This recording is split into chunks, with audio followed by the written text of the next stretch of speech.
기도하심으로 표다 시작하겠습니다. 하나님, 오늘도 말씀 앞으로 우리를 불러주시고 말씀을 통해 큰 은혜를 주실 것을 믿습니다. 그 말씀이 우리에게 은혜가 되는 것은 주님, 우리가 어떠한 말씀을 통한 깨달음의 카타르시스가 아니라 그 말씀 자체가 예수 그리스도이시며 생명이신 그분과 연합되는 시간인 줄 믿습니다. 주님, 우리가 그렇게 예수님과 연합되는 시간으로, 예수님의 뜻을 따르는 시간으로 이 아침을 보내게 하시고, 그렇게 또 경험된 이 아침의 시간들이 오늘 하루의 모든 삶의 중심이 되게 하여 주시옵소서. 감사합니다. 예수님의 이름으로 기도드립니다. 아멘. 오늘 저희 함께 살펴볼 말씀은 누가복음 7장 11절에서 17절까지 말씀입니다. 우리 누가복음 7장 11절에서 17절까지 말씀 함께 읽겠습니다. 그 후에 예수께서 나인이란 성으로 가실새 제자와 많은 무리가 동행하더니 성문에 가까이 이르실 때에 사람들이 한 죽은 자를 메고 나오니 이는 한 어머니의 독자요 그의 어머니는 과부라. 그 성에 많은 사람들도 그와 함께 나오거늘 주께서 과부를 보시고 불쌍히 여기사 울지 말라 하시고 가까이 가서 그 관에 손을 대시니 맨 자들이 서는지라. 예수께서 이르시되 청년아 내가 내게 말하노니 일어나라 하시매 죽었던 자가 일어나 앉고 말도 하거늘 예수께서 그를 어머니에게 주시니 모든 사람이 두려워하며 하나님께 영광을 돌려 이르되 큰 선지자가 우리 가운데 일어나셨다 하고 또 하나님께서 자기 백성을 돌보셨다 하더라. 예수에 대한 이 소문이 온 유대와 사방에 두루 퍼지니라. 아멘. 오늘 본문에 이 나인성 과부의 아들을 살리신 사건, 이 사건을 포함해서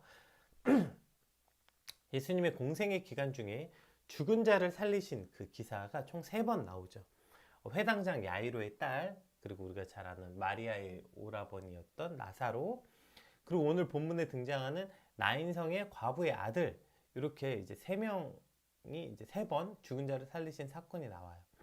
그러니까 이렇게 죽은 자를 살리심은 그 예수님이 누구신가? 즉 그분이 생명의 주관자이시며 하나님과 동등되시는 신성으로서의 예수님의 권능이죠. 그 죽은 자를 살린다는 이 권능은 오직 하나님께 속하였기 때문에 이것은 하나님과 동등되신 예수 그리스도의 어떤 권능, 생명의 주관자가 누구이신가에 대한 것에 대한 말씀이지만 오늘 누가복음은 이제 처음에 얘기했죠. 그 각각의 그 복음서의 특징들이 있다. 마태복음에만 등장하기도 하고 오늘 이 나인성 과부를 살리신 사건은 누가복음에만 등장합니다. 왜 누가복음에 등장하냐면 특별한 관점을 가지고 있기 때문이에요. 그러니까 예수님의 권능을 볼 수 있지만 그러한 권능을 일으키고 크고 놀라우신 예수님의 모습을 지금 부각하기보다는 사람들의 아픔에 공감하시고 동정하시는 인자로서 오신 예수님의 사랑과 긍휼, 이 부분을 누가복음은 부각시켜서 오늘 본문에 등장하고 그러한 예로서 오늘 이 나인성의 과부가 이제 등장하게 되는 것이죠. 우리 13절 한번 같이 읽어볼게요. 13절. 주께서 과부를 보시고 불쌍히 여기사 울지 말라 하시고 이렇게 표현되어 있어요. 자, 이게 이제 예수님의 동기라는 겁니다. 예수님의 사역의 동기. 왜 이 과부의 아들을 살리셨는가? 과부는 당시에 가장 연약한 사람들의 대표라고 여러 번 말씀드렸잖아요. 구약에서부터 너희가 그 연약한 자를 돌보라라고 말할 때 사회의 가장 취약계층의 대표, 고아, 과부, 이방인, 그러니까 나그네, 이게 이제 그 가장 당시 유대 사회의 취약계층이었어요. 그건 이제 성경에서 대표로 너희가 연약한 자를 돌보라, 힘없는 자들을 돌보라고 할 때 대표적으로 등장하는 취약계층. 왜 그러냐면 이제 당시 가부장적 사회였기 때문에 아이나 여자의 몸으로는 먹고 살 수 있는 일이 거의 없어요. 존재하지 않았습니다. 그래서 이제 뭐 거의 그러니까 이제 몸을 파는 그런 일을 하거나 혹은 그냥 누군가 돌보지 않으면 비참하게 죽어야 했던 그러한 삶의 대표적인 어떤 계층이었기 때문이에요. 따라서 그러한 과부를 돌보라고 말했어요. 그런데 그렇게 취약 계층으로 살아가던 이 과부에게 유일한 기쁨, 유일한 소망이 바로 이 아들이었어요. 그렇게 얼마나 어렵게 이 과부와 아이가 연명하면서 살았겠습니까? 그런데 그 유일한 기쁨, 그 어려운 중에서도 그래도 그 아들 하나 바라보면서 살았을 텐데 그 아들마저 잃게 된 것이죠. 오늘 이 과부는. 그러니까 지금 이 과부는 모든 살아갈 힘과 의지를 잃어버린 것입니다. 그러한 그 과부의 울음소리가 여러분 어떠했을까요? 정말 여러분 가슴이 찢어지는 울음소리 들어본 적 있으세요?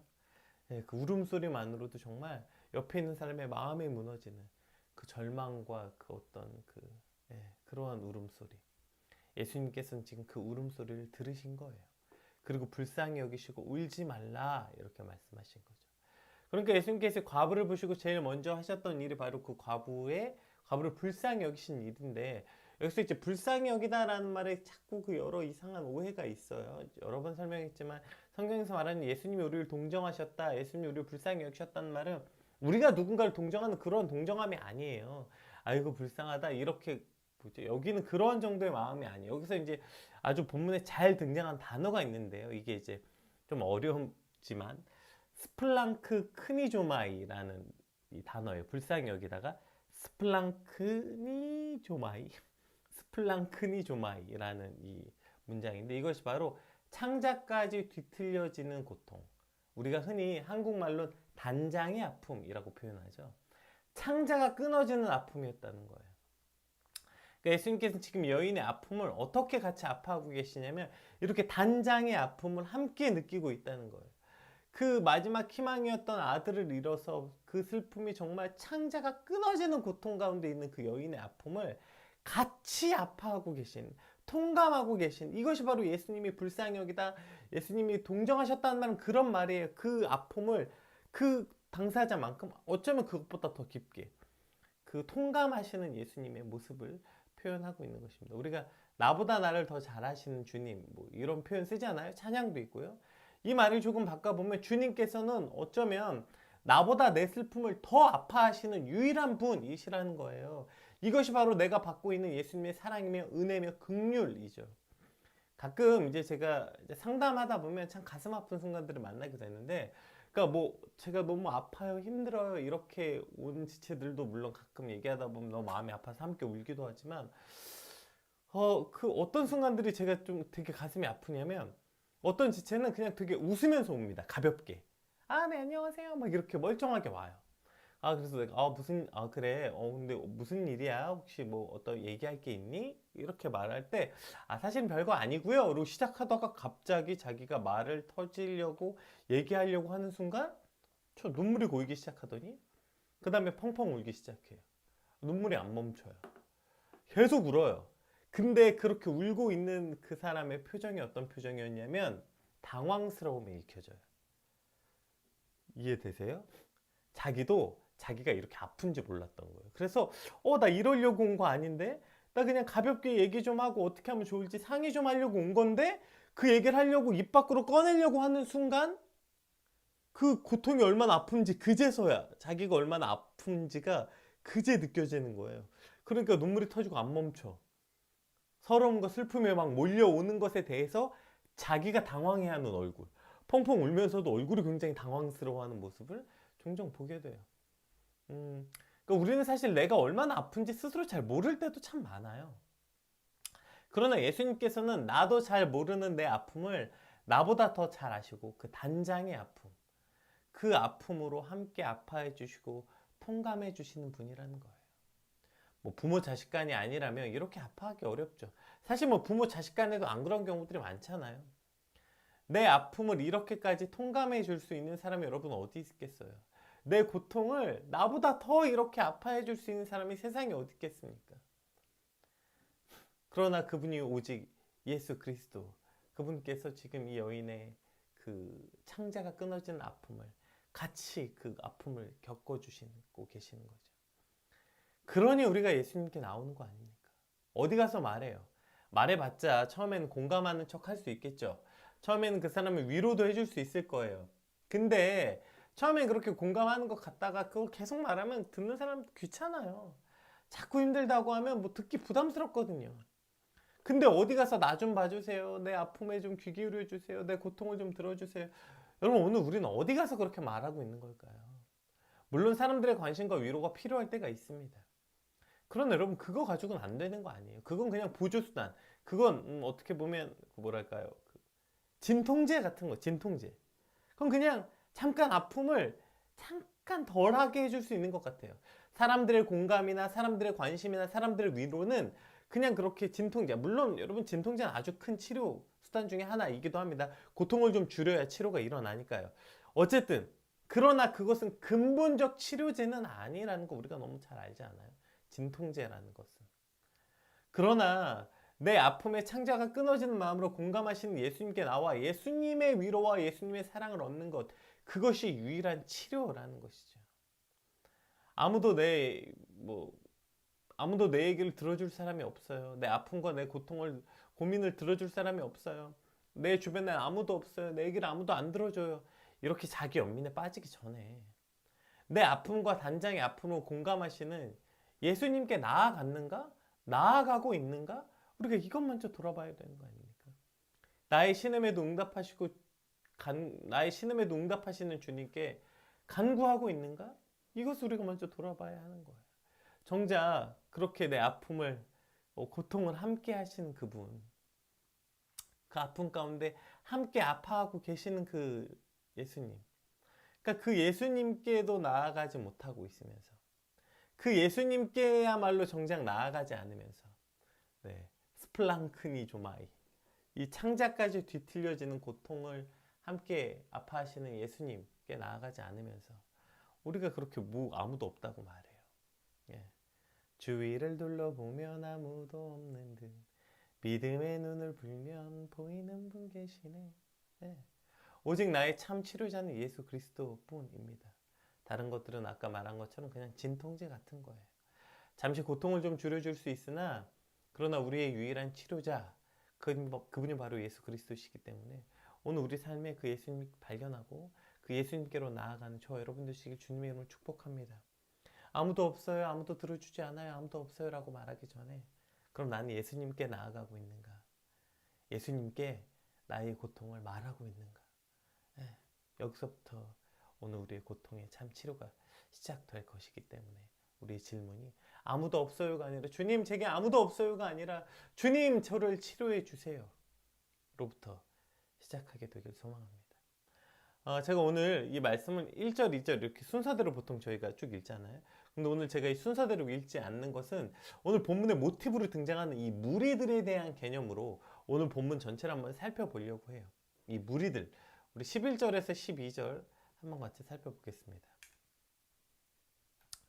그 후에 예수께서 나인이라는 성으로 가실 때 제자와 많은 무리가 동행하더니 성문에 가까이 이르실 때 사람들이 한 죽은 자를 메고 나오니 이는 한 어머니의 독자요 그의 어머니는 과부라. 그 성에 많은 사람들도 그와 함께 나오거늘. 자, 여기서 또 많은 사람들이 등장하죠. 그러니까 지금 이 성문 앞에서 이 큰 두 무리가 딱 만나게 되는 거예요. 이 큰 두 무리, 11절에도 예수님께 많은 무리가 동행했고 12절에도 성에 많은 사람들이 나왔다고 표현되어 있죠. 성문 앞에 이 큰 두 무리가 딱 만나게 되는 거예요. 한 무리는 누가복음 5장에 말했던 것처럼 말씀도 듣고 병도 고치고자 하여 예수를 따르고 있던 그 허다한 무리들. 그리고 또 한 무리는 과부의 아들의 죽음에 슬퍼하고 절망에 빠진 무리들. 그래서 이 당시에 이 유대인들도 그 울음소리꾼, 우리도 상여 매고 그 울어주는 사람들이 대신 있었잖아요.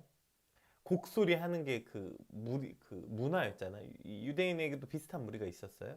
그래서 어쨌든 슬픔을 애곡하는 무리들, 이 두 무리가 만난 이 극적인 장면을 보여주고 있는 것이죠.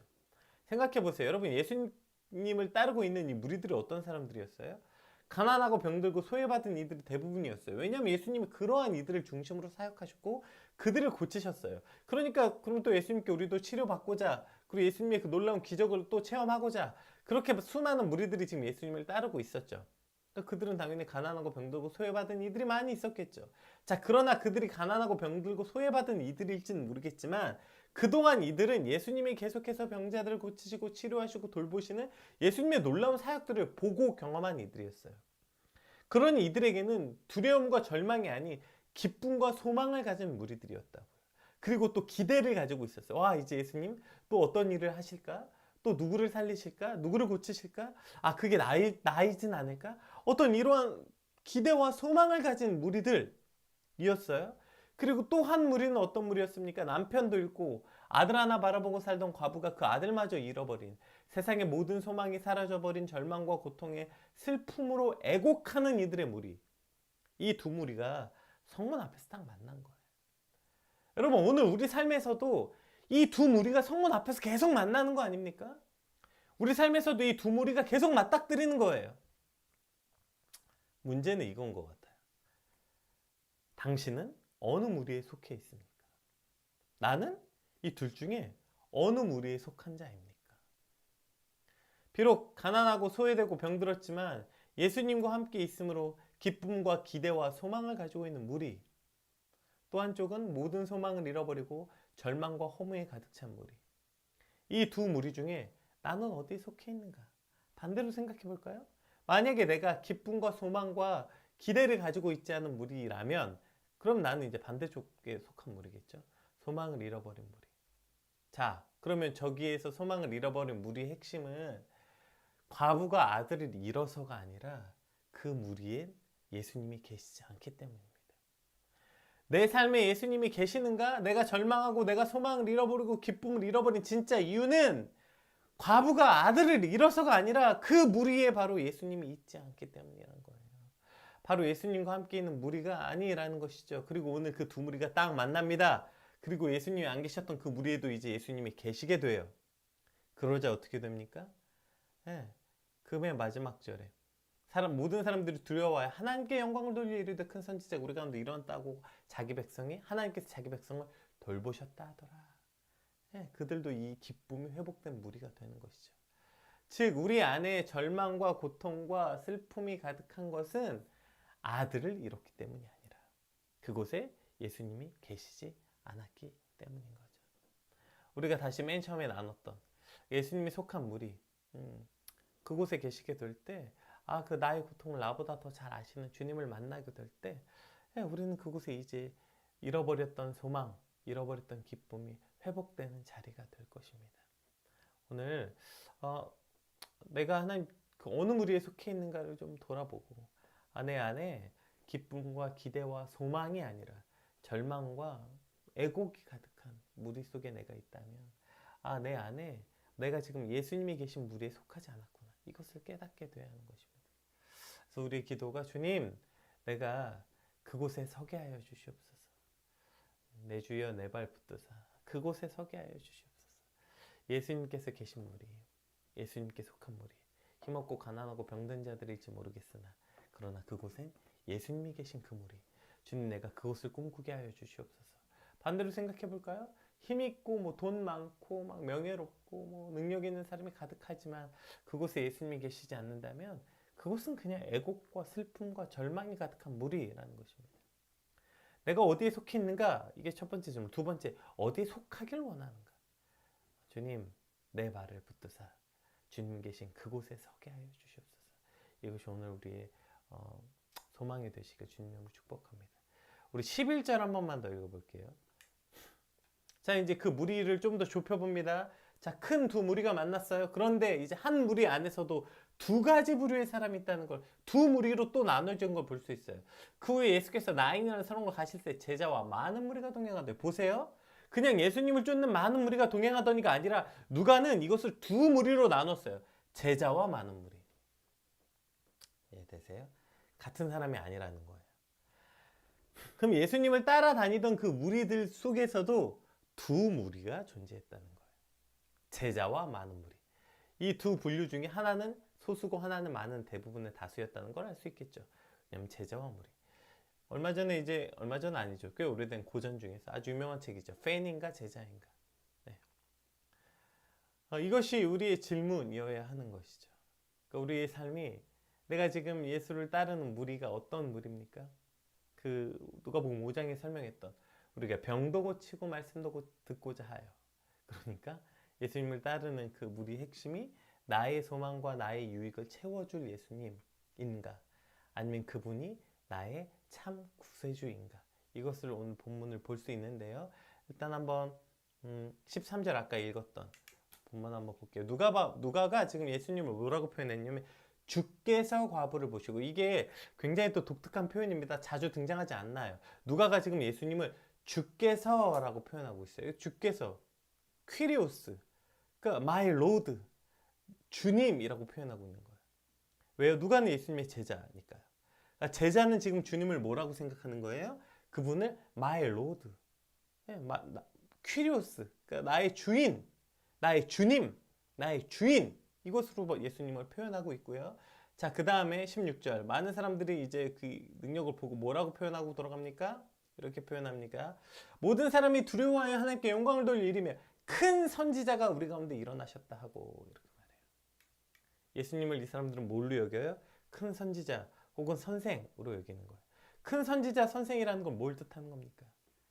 내 인생, 그러니까 내 인생의 주인은 나고 그분은 나를 돕는 자라는 거. 큰 선지자, 나에게 큰 깨달음을 주어서 내 인생을 잘 이끌어주는 분이라고 생각합니다. 내 인생을 이끌어주는 분. 이것이 바로 오늘 팬인가 제자인가, 무리인가 제자인가, 이것을 구별하는 아주 중요한 기점이라는 것입니다. 여러분에게 예수님은 어떤 분입니까? 그분은 my lord, 퀴리오스이십니까? 그분을 내 삶의 주인, 주님으로 인정하고, 근데 그분을 위해서 제자들이 했던 일이 뭐예요? 모든 것을 버려두고 쫓으니라. 이것이 제자들이 제자가 될 수 있었던 유일한 길 아닙니까? 모든 것을 버려두고 쫓는 것. 왜요? 그분이 내 삶의 주인이시고 그분을 쫓는 것이 내 삶에 가장 의미 있는 일이라고 여기는 이들이 바로 제자들이었고요. 그들이 못났고, 여러분 제자들 뭐 대단한 사람이었습니까? 잘 알잖아요. 그들도 참 많은 실수를 했고 참 못났고 예수님 다 배반했고 어찌저찌 했지만, 그러나 그들이 제자일 수 있었던 이유, 모든 것을 버려두고 쫓은 것. 그들의 모든 삶을 다 버려두고 오직 예수님을 쫓으면서 살아갔던 그들의 삶, 마이 로드 퀴리오스, 그분 나의 주인이십니다 라고 고백했던 그들의 삶, 이것이 바로 제자들의 삶이었다는 것이죠. 그러나 여기서 많은 무리들, 결국에 이 많은 무리들은 예수님이 그 전에, 그러니까 이적을 행한 것, 그러니까 이적을 행한 것에 대한 어떠한 신기함과 그 이적이 내게도 올까 하는 많은 무리들을 말하는 거예요. 예수님을 쫓았던 많은 무리들도 역시 그 예수님의 기적을 바라보고 그 기적이 내게 어떠한 이득을 줄까, 이런 것을 생각했던 이들이고, 심지어 맨 마지막에 보세요. 두 무리가 만났죠. 그리고 한 무리도 이제 예수님을 알게 됐어요. 자, 그 무리도 결국에 어떤 사람들이 됩니까? 그저 예수님을 선지자로 여기고 예수에 대한 소문이 온 유대와 사방에 두루 퍼지게 된 것입니다. 예수님의 소문이 다시 온 유대와 사막에 두루 퍼지게 되게 되는 것이죠. 이것이 참 안타까운 일인 것이죠. 예수님을 퀴리오스로 따르는 이들이, 즉 제자들이 일어난 것이 아니라 예수님을 그저 큰 선지자, 내게 도움을 주는 분, 이러한 많은 무리들이 생겨났다는 것. 이것이 또 우리가 참 안타까운 지점이고, 다시 한번 그럼 이 질문이 또 등장하겠죠? 나는 어느 무리에 속해 있는 자인가? 여러분은 어느 무리에 속하셨습니까? 나는 제자입니까? 아니면 허다한 많은 무리들 중 하나입니까? 오늘 우리가 예수님을 분명히 보세요. 이 많은 무리들도요, 예수님과 동행했고요, 예수님의 기적을 체험했고요, 그것을 다 본 사람들이었어요. 예수님을 믿었다고요. 예수님이 한 일을 함께 보았다고요. 그들에게도 그러한 기대도 있었고 소망도 있었고 기쁨도 있는 무리였어요. 그러나 그들은 제자는 아니었어요. 제자는 이 사람들이 제자인 거예요. 그 무리 속에 속해서 와, 신기하다, 놀랍다, 예수님 대단하다, 그 어떤 기적이 또 내게 또 돌아올까, 이렇게 나를 돕는 자로서의 예수님이 아니라 내 전부를 주께 드리고 주님을 나의 주인으로 인정한 이들이 바로 제자였다는 것입니다. 그저 그냥 무리에 속해 있으니까 나도 제자인가? 아니요, 그렇지 않습니다. 많은 무리가 있었지만 그 중에 제자는 아주 극히 일부분이었던 것처럼 오늘도 마찬가지 아닙니까? 많은 그리스도인들이 있지만 그 중에 참 그리스도인이라고 부르는 제자들은 적은 무리일 수밖에 없는 것이죠. 오늘 우리가 꿈꾸는 지점이 바로 여기길 소망합니다. 주님, 예수님과 함께하는 많은 무리가 아니라 예수님을 따르는 제자가 되게 하여 주시옵소서. 예수님을 그저 큰 선지자로 여기며 그분을 내 삶에 도움을 주시는 분으로 여기는 자가 아니라 그분을 퀴리오스, 나의 주인, 나의 주님, 내 삶에, 내 시간에, 내 모든 재정에, 내 모든 것에 주인 되시는 주님으로 모셔드리는 주님, 제자를 꿈꾸게 하여 주시옵소서. 제자를 소망하는 삶이 되게 하여 주시옵소서. 오늘 이것이 저와 여러분의 소망이 되시기 주님으로 축복합니다. 우리 받은 말씀 놓고 함께 같이 기도하겠습니다. 하나님, 오늘 나는 어느 무리에 속한 이들입니까? 주께 속한 무리로 살게 하여 주시옵소서. 우리 같이 받은 말씀 놓고 함께 기도하겠습니다. 기도합시다.